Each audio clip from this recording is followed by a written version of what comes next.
Welcome. So today we're looking into vector products. We have two types of vector products. One is a dot product. You can call it scalar product. Two have the cross product. You can call it the vector product. This, when you multiply two vectors with the dot product, your answer is a scalar. And two, when you multiply two vectors using the cross products, your answer is a vector that is perpendicular to the original two vectors you crossed. So quickly, I will show you how the dot product works. Suppose vector A is this and vector B is that, and you ask to find vector A dot B. It's simple. A dot B is equal to. Now we'll just go straight and quick. I won't start. Normally you're meant to do your long multiplication. This times this, this times this, this times this, this times this, this times this, this times this. But there are some rules here that I dot J gives 0, J dot K gives 0. So it will make everything to just be simple. All those zeros will make the things to eliminate. So with this, I can just make it brief for you all to understand. So A dot B will simply become, you go ahead and multiply the same components. Multiply the same components. Multiply the same components. With this, A dot B will be, here is what? What's here? Here's 1. So if I multiply, I will have 2 times 1 plus. In dot products, we'll have a scalar. So there's no need of putting your I, J, and K.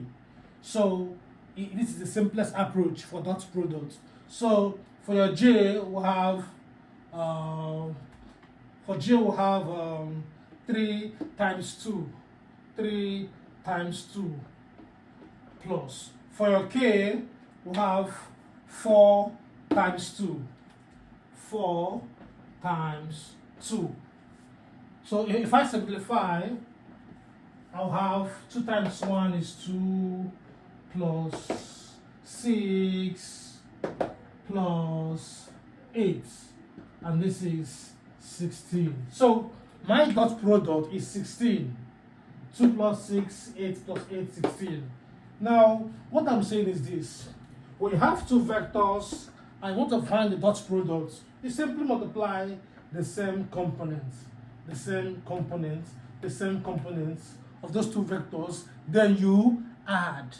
You add the answers together. That's your scalar. Very simple. Dot is very simple. So, where we have difficulty is the cross products.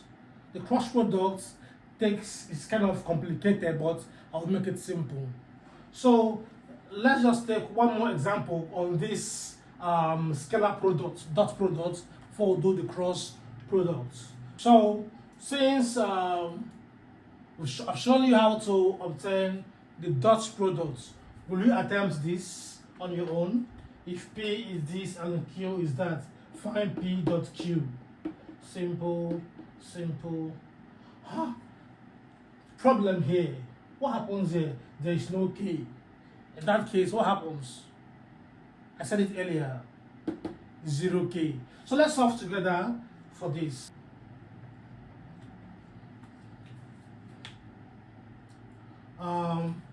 P dot Q is equal to 2 times 4. I or times the I. 2 times 4.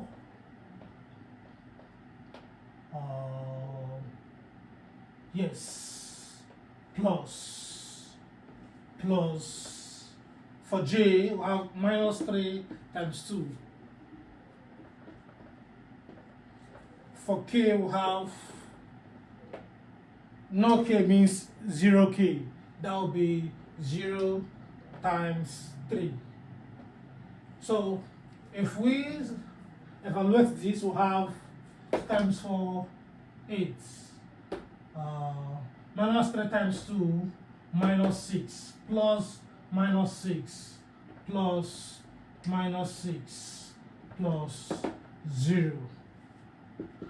So 8 plus minus 6 plus minus means minus. So I have 8 minus 6, and that is 2.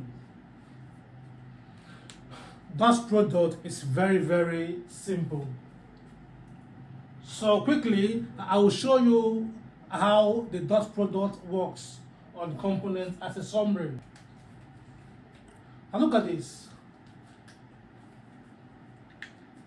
Something to note. When you dot I dot product,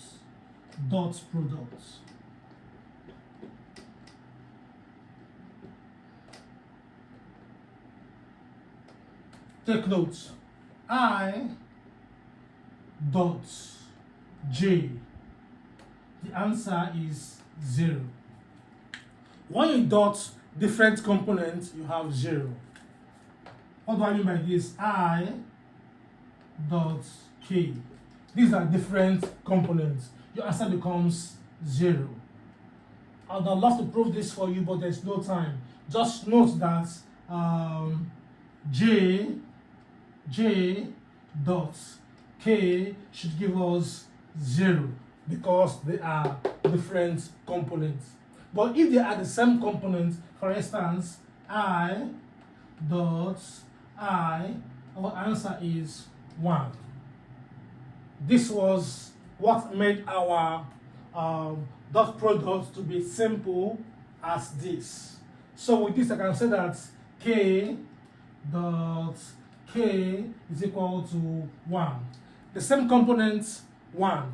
Different components, 0. So what do you think should be j dot j?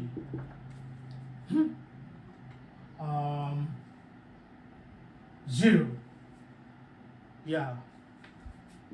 No. 1 answer. The same components, 1. Different components, 0. That's all for dot product.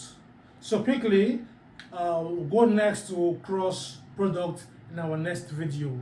Once more, I am Holget Emmanuel.